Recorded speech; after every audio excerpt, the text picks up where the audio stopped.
नमस्कार दोस्तों, मेरे इस मंच पर मैं अभिसार शर्मा आपका स्वागत करता हूं। आज मैं आपसे एक सवाल पूछना चाहता हूं। आपकी स्क्रीन पर यह वीरदास, भारत के जाने माने stand up comedian. Vir Das America में थे और वहां जाकर उन्होंने कहा कि हमारा वो देश है जहां दिन में हम औरतों की पूजा करते हैं और रात में औरतों का गैंगरेप करते हैं। उन्होंने यह भी कहा कि हमारे देश में राजनेता जो भी कहते हैं हम उसकी केयर करते हैं, मगर जब पीएम केयर्स के बारे में हम जानकारी जुटाने की प्रयास करते हैं तो हमें मना कर दिया जाता है। मगर वीरदास ये भी कहते हैं कि मैं दोनों भारतों की इज्जत करता हूं, दोनों तरह के जो भारत हैं उनकी दिल से इज्जत करता हूं। आज वीरदास पर पुलिस केस दर्ज किए जा रहे हैं भारत में। यह कहा जा रहा है कि उसने भारत की बेइज्जती की, यह कहा जा रहा है कि उन्होंने प्रधानमंत्री नरेंद्र मोदी की बेइज्जती की। मैं आज आपसे सवाल पूछना चाहता हूं, प्रधानमंत्री नरेंद्र मोदी तो जब देश के प्रधानमंत्री बन गए थे, उसके बाद उन्होंने विदेशी जमीन पर जाकर कहा था कि 2014 से पहले कैसा भारत था। हम कहते थे कि हम कहां आ गए थे, हम छोड़ना चाहते थे उस भारत को। जब प्रधानमंत्री नरेंद्र मोदी ने यह बात कही थी, तब कितने लोगों ने कहा था कि भाई उन्होंने देश की बेइज्जती की है, या कितने लोगों ने उनके खिलाफ देशद्रोह के मुकदमे दर्ज किए थे या पुलिस केस दर्ज किए थे। मैं आपको याद दिलाना चाहता हूं दोस्तों, प्रधानमंत्री नरेंद्र मोदी ने उस वक्त कहा क्या था और फिर मैं उसकी तुलना करूंगा जो वीरदास ने कहा था। सुनिए प्रधानमंत्री ने क्या कहा था। एक समय था जब लोग, यार पता नहीं पिछले जन्म में क्या पाप किया था, हिंदुस्तान में पैदा हुए, ये कोई देश है, ये कोई सरकार है, ये कोई लोग है, चलो छोड़ो चले जाए कहीं और लोग निकल पड़ते थे। कुछ वर्षों में तो हम ये भी देखते थे, उद्योग जगत के लोग कहते भाई अब तो यहां व्यापार नहीं करना है जी, अब यहां नहीं रहना है, और ज्यादातर लोगों ने तो एक पैर बाहर रख ही दिया। यहां प्रधानमंत्री साफ तौर पर 2014 से पहले जो भारत के हालात थे उसको लेकर शर्मिंदा हैं। और अब भी इनके भक्त जो हैं वो क्या करते हैं दोस्तों, उनके लिए मानो देश जो है 2014 से शुरू हुआ है। अब ये जो कंगना रनावत है, उन्होंने क्या कहा था कि हमें जो 1947 में आजादी मिली थी वो भीख में मिली थी, असली आजादी हमें 2014 के बाद मिली थी। और इन्हीं के सुर में सुर मिला रहे हैं इनके तमाम भक्त। ये विक्रम गोखले हैं, जाने माने मराठी एक्टर, ये भी कह रहे हैं हां नहीं बिल्कुल सही कहा कंगना रनावत ने। मैं आपसे एक सवाल पूछना चाहता हूं, इन लोगों ने साफ तौर पर हमारे स्वतंत्रता सेनानियों की बेइज्जती की। प्रधानमंत्री को आपने सुना उन्होंने क्या कहा। प्रधानमंत्री भी शर्मिंदा थे उस देश के बारे में जो 2014 से पहले था।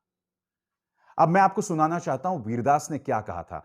दोस्तों, मैं चाहता तो था कि वीरदास का पूरा भाषण आपको सुना सकूं, मगर चूंकि ये उनकी प्रॉपर्टी है, इसलिए YouTube के फेयर मीन्स का इस्तेमाल करते हुए मैं एक बहुत ही छोटा सा क्लिप सुनाना चाहता हूं, और वो हिस्सा सुनाना चाहता हूं जिसकी वजह से भारतीय जनता पार्टी के प्रचार तंत्र को सबसे ज्यादा मिर्ची लगी है। सुनिए। I come from an India that has the largest working population under 30 on the planet, but still listens to 75-year-old leaders with 150-year-old ideas. I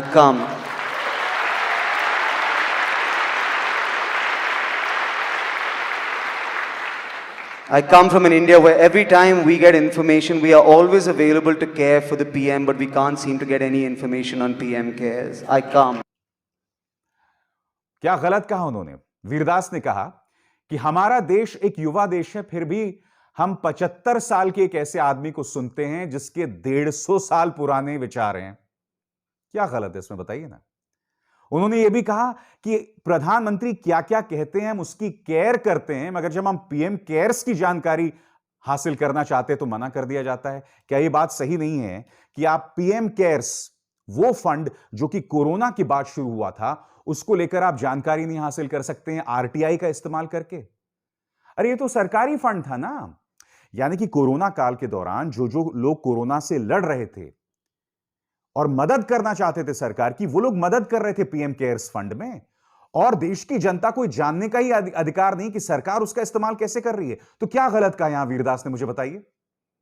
उन्होंने कहा कि हम एक युवा देश हैं, फिर भी हम एक ऐसे 75 साल के आदमी को सुनते हैं जिसके 150 साल पुराने आइडियाज हैं।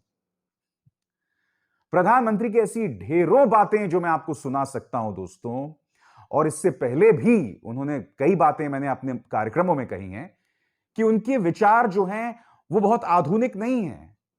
क्लाइमेट चेंज पर उनके विचार आप जानते हैं।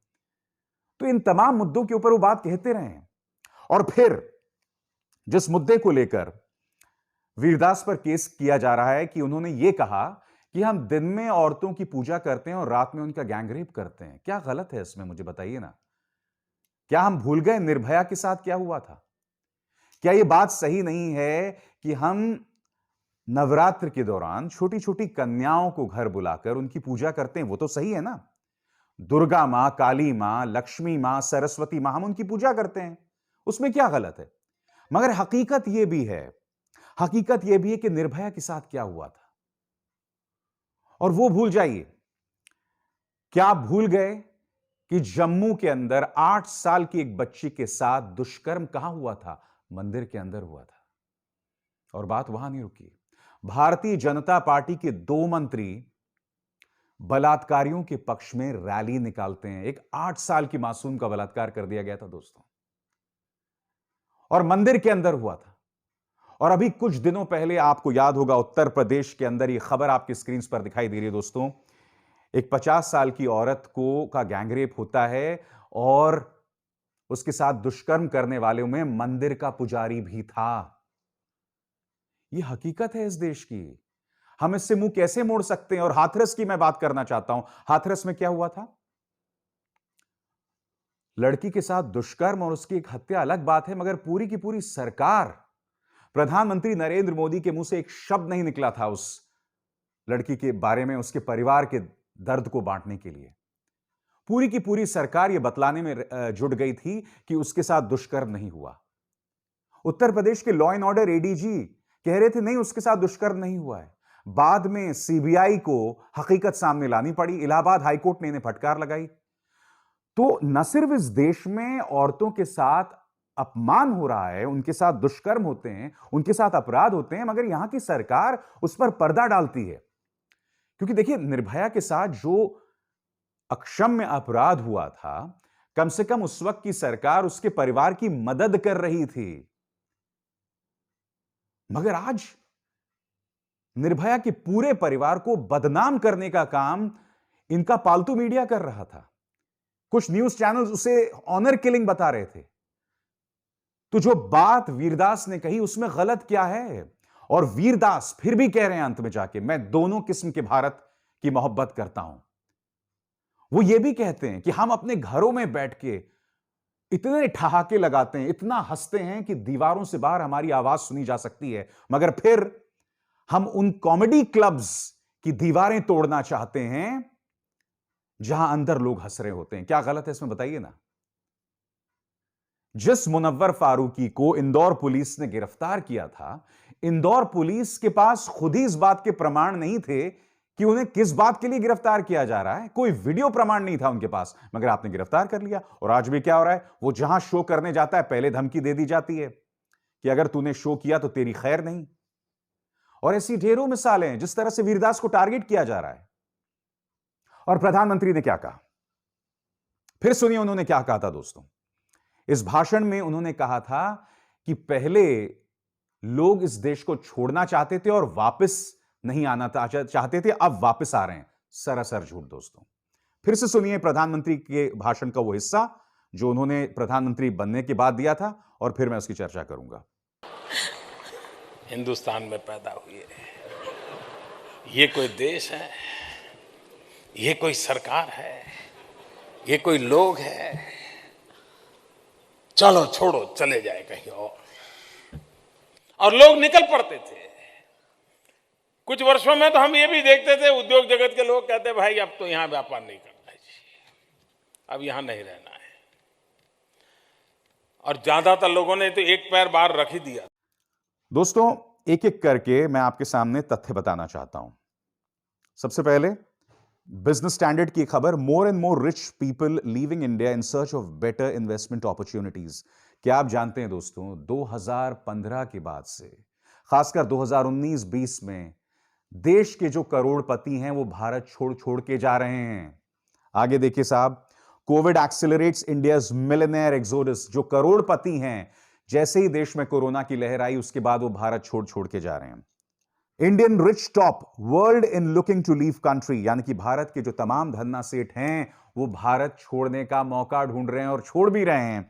और क्या आप जानते हैं, अब यह आंकड़ा है, इसको आप चेक कीजिएगा। 3 देशों के करोड़पति सबसे ज्यादा अपने देश छोड़ रहे हैं। नंबर 1 पर है चाइना, नंबर 2 पर है भारत और नंबर 3 पर है रूस। चीन और रूस लोकतंत्र न के बराबर है। भारत, यहां के लोकतंत्र पर हमने गर्व किया था दोस्तों, फिर भी हमारे करोड़पति इस देश को छोड़ छोड़ कर जा रहे हैं। प्रधानमंत्री नरेंद्र मोदी ने हमें वादा किया था कि लोग जो हैं वो भारत वापस लौट रहे हैं। अरे यहां के लोग जो हैं वो छोड़ छोड़ कर जा रहे हैं। और ये जो तुम्हारे एनआरआई भक्त हैं अमेरिका और ब्रिटेन में बसे हुए, इनसे बोलो छोड़कर आए, बसे भारत में। अपना सारा धंधा जो है वो तुम बेच के आ जाओ और यहां लगाओ धंधा। क्योंकि अब वो देश है दोस्तों जहां पर अगर आप अपने मनपसंद का कुछ खाना चाहें तो आपको लिंच कर दिया जाएगा, आप पर निशाना साधा जाएगा। क्या इन एनआरआईज पर जो वहां बैठ के मोदी मोदी मोदी करते हैं, क्या इनमें हिम्मत है कि अपना पैसा, अपना धन सारा बेचकर, अपनी संपत्ति सारी बेचकर यहां कर जो है वो रहें? और तुम वीरदास को टारगेट कर रहे हो। मैं चाहूंगा दोस्तों आप उनके YouTube चैनल पर जाइए और उनका यह भाषण जरूर सुनिए। यह किसी देशद्रोही का भाषण नहीं है, यह एक ऐसा आदमी है जिसके दिल में देश के लिए बेतहाशा मोहब्बत है। यह सही मायने में देशभक्ति है। आपके आंखों में आंसू आ जाते हैं दोस्तों वो स्टैंड अप एक्ट सुन के। मैं उसे स्टैंड अप कॉमेडी नहीं कहूंगा, वो एक दिल का दर्द बयां कर रहा है एक आदमी। वीरदास ये कह रहे हैं कि जिस भारत पर हमें इतना नाज था या नाज है, अब वो एक याद बनता जा रहा है, अ डिस्टेंट मेमोरी। क्या गलत कहा बताइए? और अब ढेरों एफआईआर्स कर दी जाएंगी इन नफरती चिंटुओं द्वारा। इनका पूरा जो प्रचार तंत्र अब लग जाएगा वीरदास को टारगेट करने के लिए। क्योंकि हमारे मीडिया का क्या काम है दोस्तों? हमारे मीडिया का यह काम है कि जो मजलूम है, जिसके साथ व्यवस्था नहीं है, जो अपने दिल की बात कहना चाहता है, उसे टारगेट करो। हमने लगातार देखा दोस्तों, इस देश में मन की बात करने का अधिकार सिर्फ एक आदमी को है। बहरहाल वीरदास ने इस मुद्दे पर अपना स्पष्टीकरण भी दिया है आपकी स्क्रीन पर। उसके कुछ हिस्से मैं आपको पढ़ के सुनाना चाहूंगा अंग्रेजी में, फिर मैं उसका हिंदी में अनुवाद करूंगा। There has been a sizable reaction to a video I posted on YouTube. The video is a satire about the duality of two very separate Indias that do different things. Like any nation has light and dark, good and evil within it. None of this is a secret. Vir Das क्या कह रहे हैं कि दो तरह का भारत है। वो भारत जो प्रकाश में रहता है और वो भारत जो अंधकार में रहता है।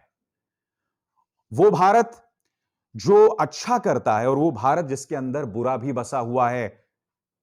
और ये तमाम चीजें जो मैंने बात कही है, ये कोई सीक्रेट नहीं है, ये एक हकीकत है।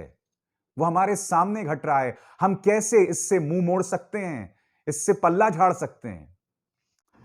वो आगे क्या कहते हैं वीरदास आपकी स्क्रीन पर। The video appeals for us to never forget that we are great, to never stop focusing on what makes us great.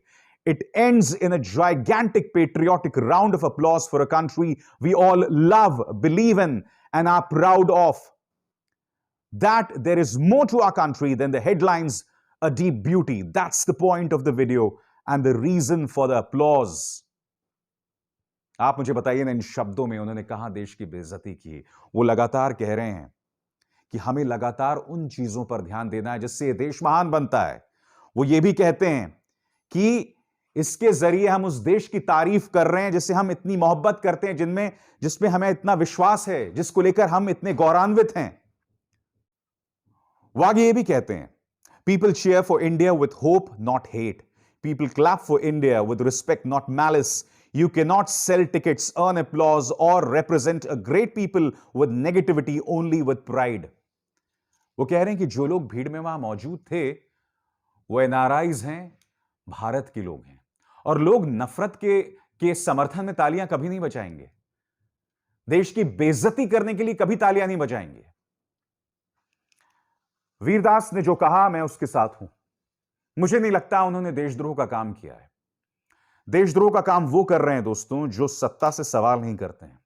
देशद्रोह का काम वो कर रहे हैं जो अपने सरकार से सवाल करने की बजाय मजलूमों से सवाल करते हैं, माइनॉरिटीज को टारगेट करते हैं, दलितों को टारगेट करते हैं और इस सत्ता से सवाल करने वाले पत्रकारों को टारगेट करते हैं। देशद्रोही वो हैं और वक्त बताएगा कि कौन सही है। नमस्कार।